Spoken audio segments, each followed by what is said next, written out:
Being around the ocean can bring us so much joy, even a sense of awe. The endless sandy beaches and pounding surf, the mesmerizing sea life. It's a sacred place for millions where some of our most cherished childhood memories were formed. But the ocean off New Jersey and New York wasn't always pristine.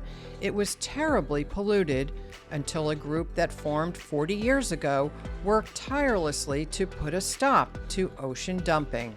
Clean Ocean Action has been led from the start by a passionate coalition builder and fierce advocate for the sea, doing work that's helped the environment while bringing a profound sense of purpose to her life. That's all up next on Still Time for Joy, where we share practical advice for weathering life's storms and inspiring stories of resilience. Hello, I'm Sandra Levine, host of Still Time for Joy. My guest today is Cindy Zipf, who has led Clean Ocean Action since its founding in 1984, and who in 2024 was honored by USA Today as New Jersey's Woman of the Year. Welcome to the show, Cindy. Thank you, Sandy. It's great to be here. Thank you so much. You're welcome. So it may be hard for people to imagine what the ocean and the beaches were like in the 1980s, tar balls on the sand, pieces of half-burnt lumber washing up, even hypodermic needles. But we were there. I was a young reporter and you were already running Clean Ocean Action, and I was very inspired by your passion for your work and your advocacy for the sea. Please paint a picture for listeners about what the beach and the ocean were like back then, and also what Clean Ocean Action is all about. A lot of times people, just can't even imagine what it was like back in 1984. I mean, you said it. We had, dead and dying dolphins washing up on the beach, medical waste, raw sewage, beaches. We had over 800 beaches closed in one season of Monmouth County alone due to sewage contamination. People stopped bringing their families, coming to the beach, wouldn't let their kids go swimming. There were a whole bunch of pools that got put in place in the backyards because people just did not want to step into this beautiful gift that we have, which is the ocean, because of so much contamination. We had fish kills. It was very, very difficult times for the ocean for sure, but also, the economy of the Jersey Shore, it tanked. We had billions of dollars lost because people didn't want to come to the Jersey Shore. It was that combination of people being outraged about not being able to enjoy the ocean, the ecosystem impacts that were happening, and the economic impacts that really galvanized everybody. And so, that's why Clean Ocean Action stepped up to solve these problems. And if I remember correctly, New Jersey was one of a couple of states who actually were still dumping in the ocean. Tell me if that's correct. And also, what were they dumping in the ocean? Sure. Yeah. In addition to what people could see offshore, we were the ocean dumping capital of the world. We had 8 ocean dump sites off our coast for sewage sludge, which is the thick, hairy, black, stuff that settles out at a sewage treatment plant that was dumped just 12 miles off of Seabright. 8 million gallons a year. We had toxic mud being dumped just 6 miles off of Sandy Hook. There was the acid waters that were off of Long Branch where they would dump acid into the ocean, on and on. The wood burning site that was off Manasquan, and there were some sites off of Cape May. We literally were dumping all of our most unwanted waste directly into the ocean, and where no one else was doing that, which actually turned out to be a source of solution because there were lots of other ports and harbors and cities that were generating similar waste, but they weren't dumping into the ocean. So I would go to the library to do research into what solutions were available. And we really just kind of came up with this basic plan of what is the source of the pollution? What is it doing to the marine environment? Is it harmful to the marine environment? What kind of harm is it causing? Is it serious? And then if it was causing serious harm, what are the environmentally sound solutions? What could we be doing that would be better? And then with that information, we'd galvanize a campaign bringing lots of different voices to rally for these solutions. And that's what coalition building was all about, was bringing in different voices. And it's a lot of fun. And you're saying we, but actually, when Clean Ocean Action first started, I believe it had a staff of one, a member of one. And then, like you were saying, you built a coalition, and you actually have a real knack for bringing diverse groups together with Oh. diverse opinions, with diverse agendas, with diverse interests in the sea. Do you think that's part of why Clean Ocean Action has had success? Well, I definitely think that, building coalitions and bringing different voices to the table is definitely a key to success. And at the time, it wasn't very usual that you had commercial fishermen and garden clubs and, Kiwanis clubs and faith-based organization and realty groups and chambers of commerce working together. That was very, very new in those days. And today I think it's given as sort of a way to bring different voices together. The key catalyst is, what are you talking about?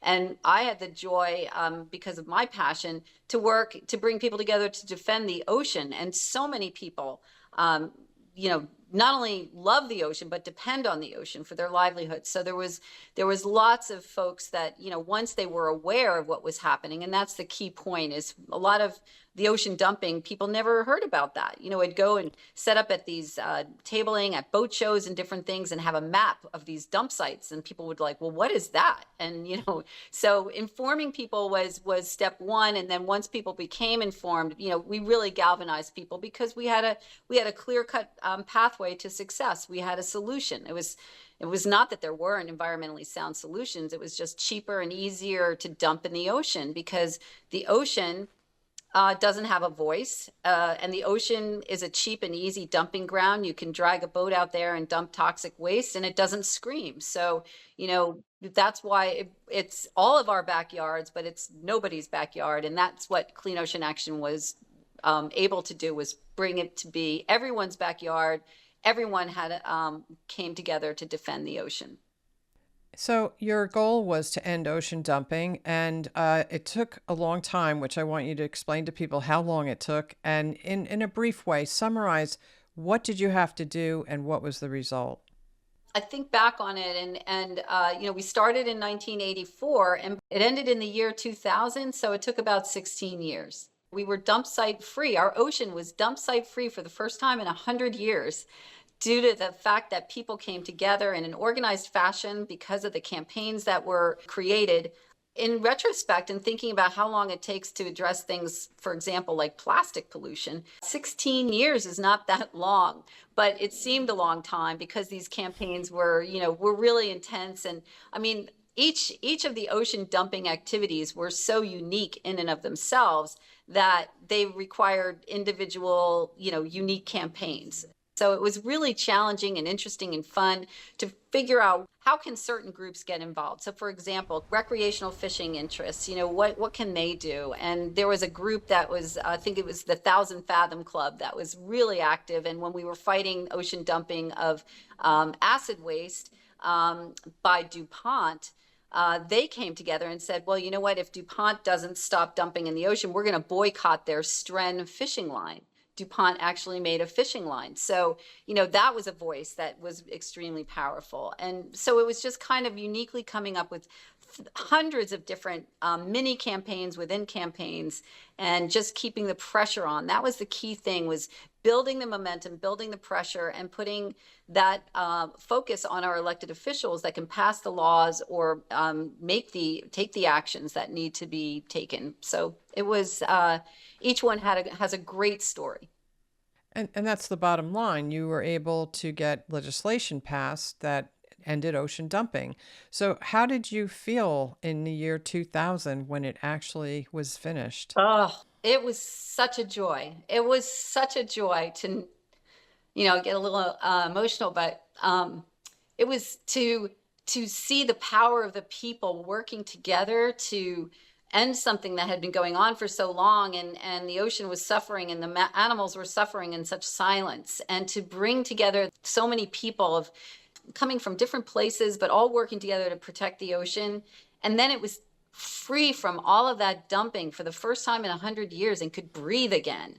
That was just so exciting. We had a big celebration on the beach, and it was truly extraordinary. And the ocean has come back so beautifully.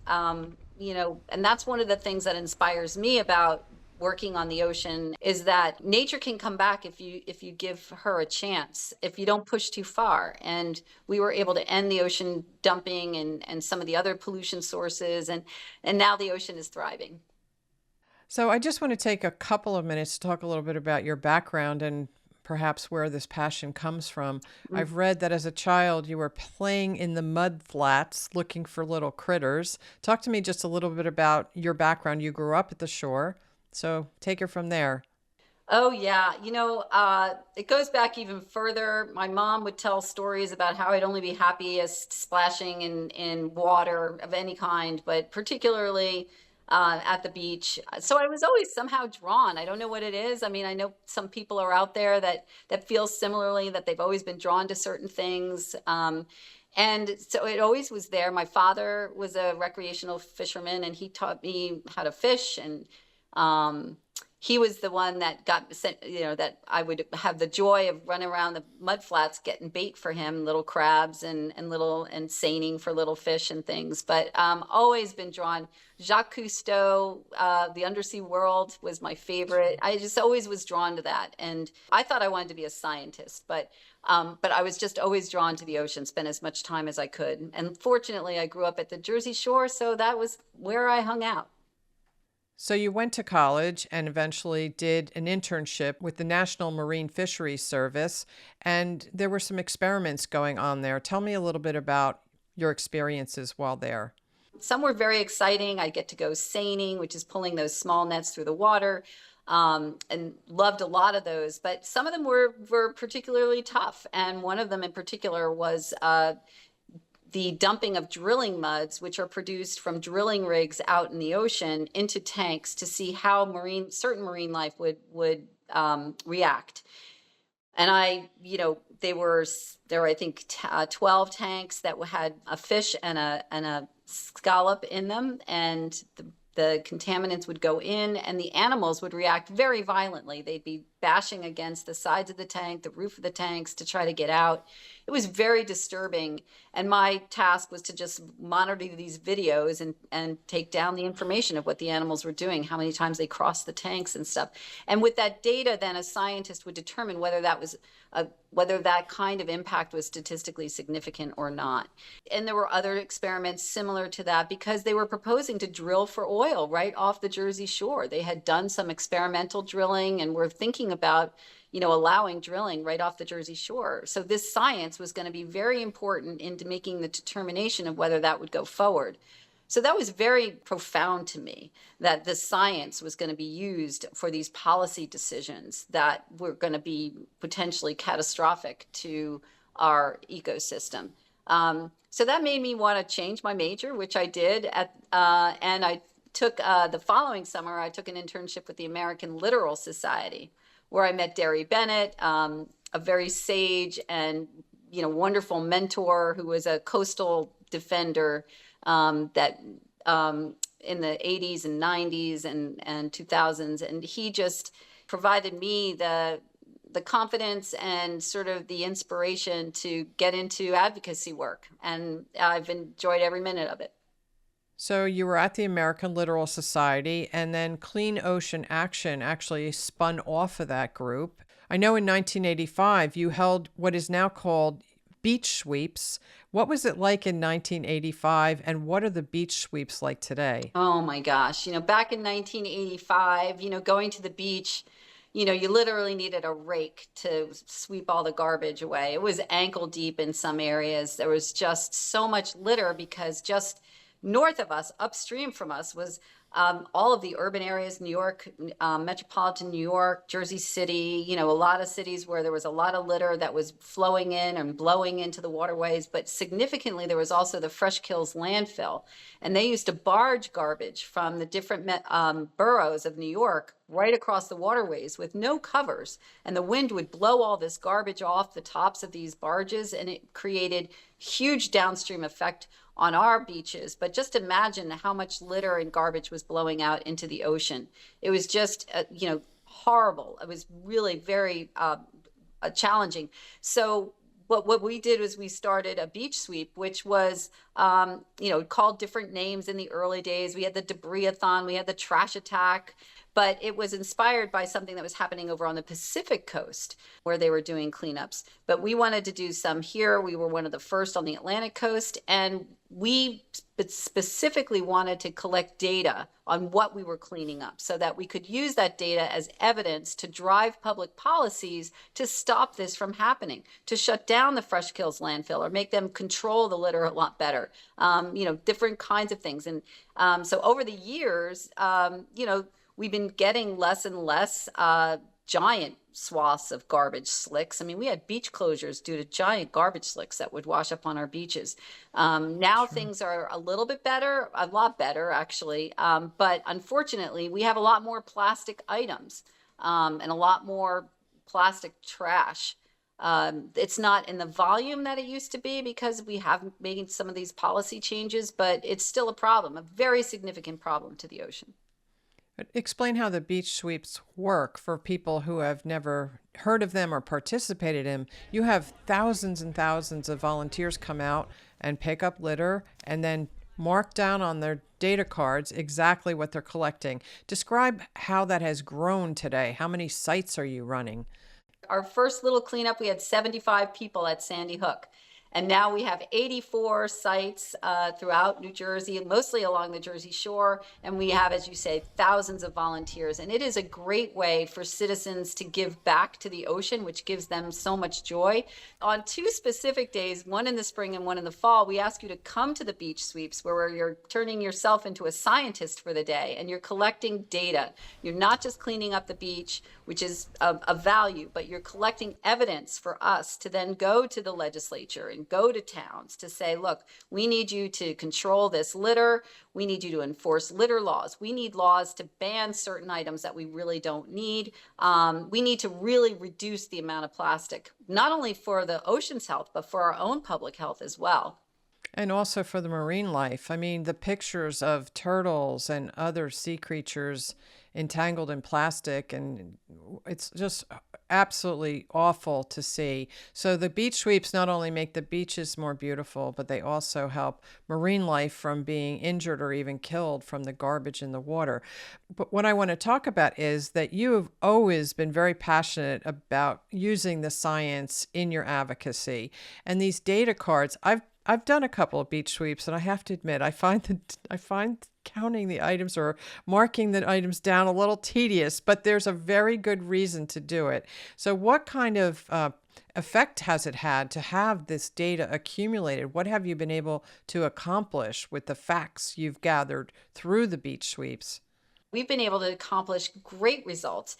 The first thing that we were able to do was Senator Lautenberg, U.S. Senator Lautenberg, actually introduced legislation that helped to prohibit any dumping at sea. So that was very, very significant. It was called the Marpole Treaty, but it was a law that prohibited the dumping of waste at sea. Garbage at sea. It used to be okay for them to go out in the ocean and dump garbage, but now it's prohibited, which is extremely significant. We were able to help support the closing of the Fresh Kills landfill, which reduced a significant amount of the trash. We have laws passed now. There's no smoking on beaches because cigarette butts were found all over our beaches because for some, the ocean is a great big ashtray, which I couldn't understand, but and also now we have one of the strongest laws in the nation that bans plastic bags and styrofoam containers and puts a limit on straws. You have to ask for a plastic straw now. You can't just be given a plastic straw.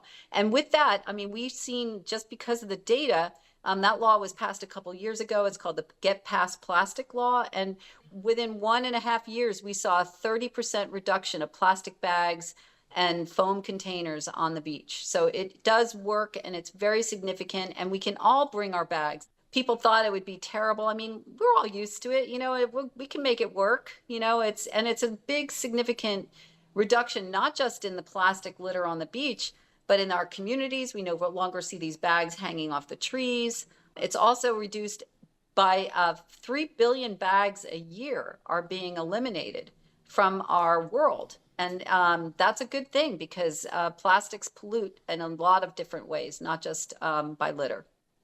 Sure, those are huge accomplishments.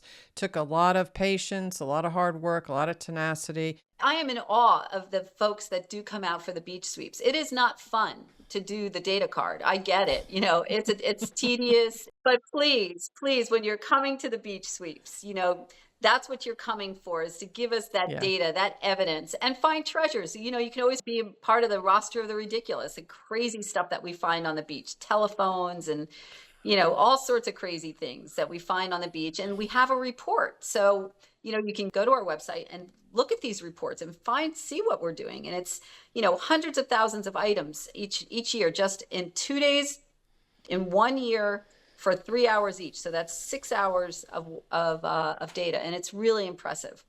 Absolutely. It's very, very important, and you have made incredible strides in reducing the litter on the beaches. What about balloon releases? I have to say, I am dumbfounded that Mm. people still release balloons into the atmosphere. Where do they think they go? I don't know. But talk to me about balloon releases. Where do we stand on that? Balloons are the third most lethal marine pollution that is found in the marine environment. So that's significant. It is because the balloons look like jellyfish. They oftentimes have the strings, which makes them look even more like jellyfish, which is a sea turtle's favorite food. We also have big mouth gobblers like whales that take big giant gulps of water that get balloons as well, and other litter. So balloons are particularly harmful to marine life. So that's number one. But yeah, releasing balloons is reverse littering, and sooner or later it's going to come down to the ground Of and course. wind up somewhere. And out in the ocean, it's just amazing how many balloons we find, that because we are in the westerly wind. So when you release a balloon in the United States, it blows towards the Atlantic Ocean, and sooner or later it's going to come down. And balloons are wonderful. They're very happy. They're very joyful, but they're inside toys. When you bring them outside, you're very vulnerable to wind up by mistake releasing them, or very, as you say, curious, releasing them on purpose. We really need to get the word out. Never release a balloon. Try to not have them outside at all. Balloon releases are oftentimes in memory or in salute to something, and you don't want to be responsible for a whale death or a turtle death, while you're doing this memorial. You could release butterflies. You could plant seeds, plant wildflowers, plant a tree, do something that's, going to be helpful for the planet. But never release balloons. And if you do enjoy balloons, make sure you keep them inside or keep your eye on them. So, in addition to ending ocean dumping, the fantastic beach sweeps that you do, just please tell me about one or two other key accomplishments of Clean Ocean Action. Well, we actually also prohibited many offshore oil and gas development projects, from offshore oil and gas drilling to liquefied natural gas facilities to pipelines, fossil fuel methane pipelines.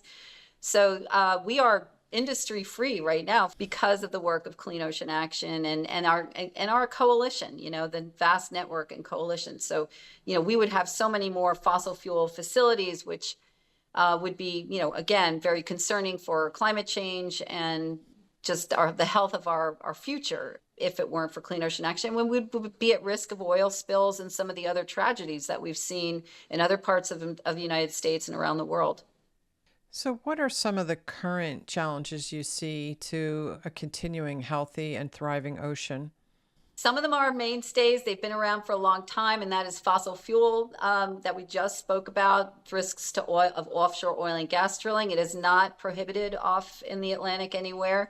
Of course, feeding from fossil fuels, plastic pollution, plastics come from fossil fuels. So all the plastics that are getting into the ocean is just something that is such a significant issue. It's really something that we have to set a focus on reducing.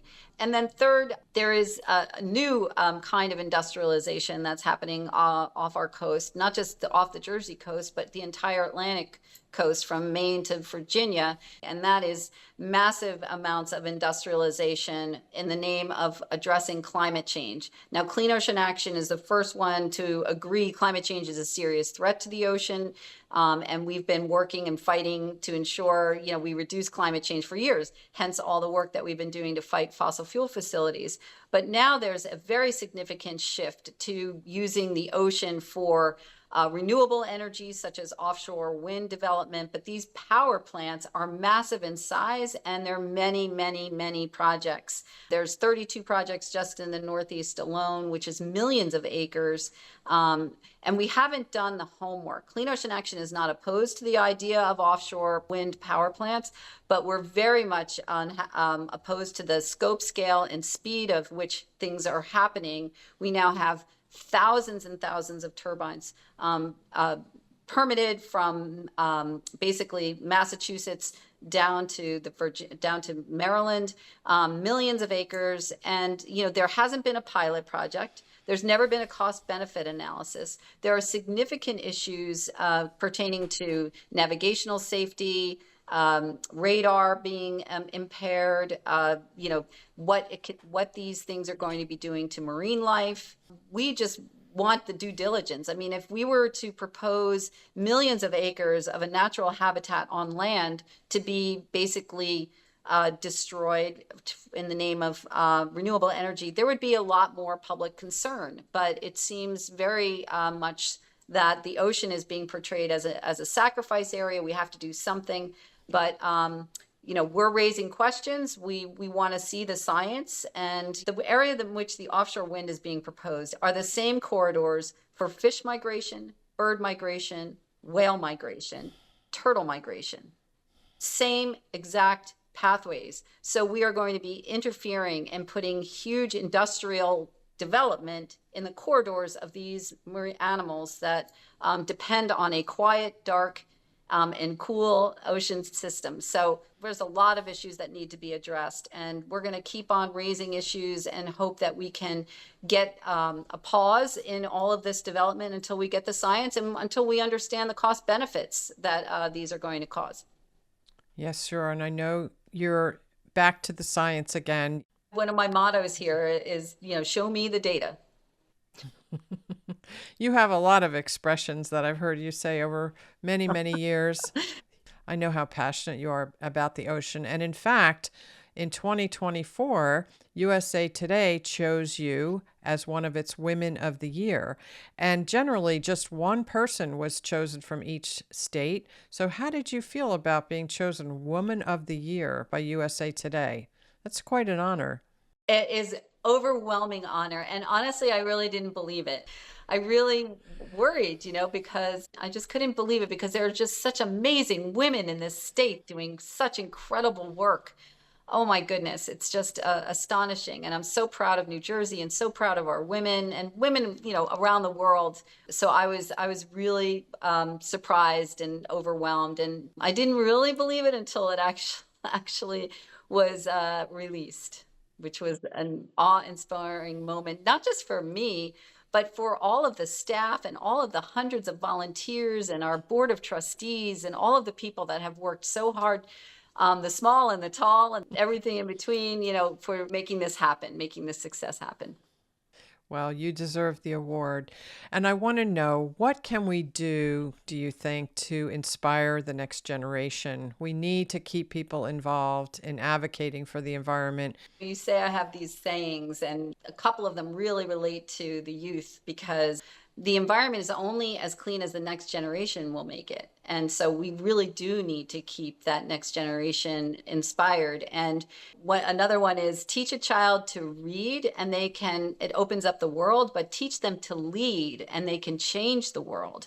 And so that's what, we're really working on within our leadership programs for kids and for youth is to show them they can make a difference. We have programs to teach high school students how to be stronger leaders, and little ones to, how they can at home make their home more environmentally friendly, and ask mom and dad and their guardians to, do different things and at home to make it a better environmentally safe place. So that's really a key factor, is inspiring that next generation so that we can keep the progress we've made. And getting them outside, right? Getting them out in the mud flats to see the critters. Make sure they're outdoors. We have lots of programs that get kids outside, and we have things that families can do. You don't have to have an organized event through Clean Ocean Action, like come to the beach sweeps and things like that, although we encourage you to do so. But take your family to the beach and bring a bag or a bucket. We really encourage people to bring buckets, because that way you don't have to bring a plastic bag. Bring a bucket, and then, keep your data. Take it home, and of course, and you can, have your family pride. We picked up 4,000 bottle caps this year, or whatever it is. Doesn't count if you don't have the data card. It makes it more fun, is all I'm saying. For you, maybe. For me. So how about one or two more things that the average person can do to make a difference, whether big or small? Just give a couple of ideas for people who hear you and say, you know what, I want to help in some way, but I'm not sure what I can do. Everything that you do personally will affect the ocean, because most of our pollution sources now are just based on people pollution, right? So, doing things at home, like reducing your plastic use, reducing, your use of pesticides or herbicides. You don't really need those at all. So we have lots of tips on what people can do in their day-to-day living, which is not only good for the ocean, but it's good for you and for your family from your health perspective as well. And then the other thing is, if you're into social media, join one of our social media pages. We're on Facebook, we're on Instagram. So join our email list, find out what's going on, get involved in a local environmental group within your community, because that's where really it all starts. Most communities have environmental commissions or have environmental programs. So just, really do make protecting the environment just one of those things that you do in life, on your day-to-day. And I know everybody's busy, but a healthy planet really is what sustains us all. So give a little time to the environment. Cindy, we talk a lot on this show about purpose and meaning, and how it can be so joyful when you feel you're doing purposeful work. How do you feel about your accomplishments, and what are you most proud of? I don't necessarily reflect on it as my accomplishments. Of course, it's again, the power of the people, but it brings me a lot of joy when I hear people talking about how excited they are to see whales and dolphins and marine life off our coast, and just how far we've come, all these years. And that is incredibly inspiring and incredibly, humbling. And I could never have imagined a job that would bring so many of my joys together into something that I could actually do for a living.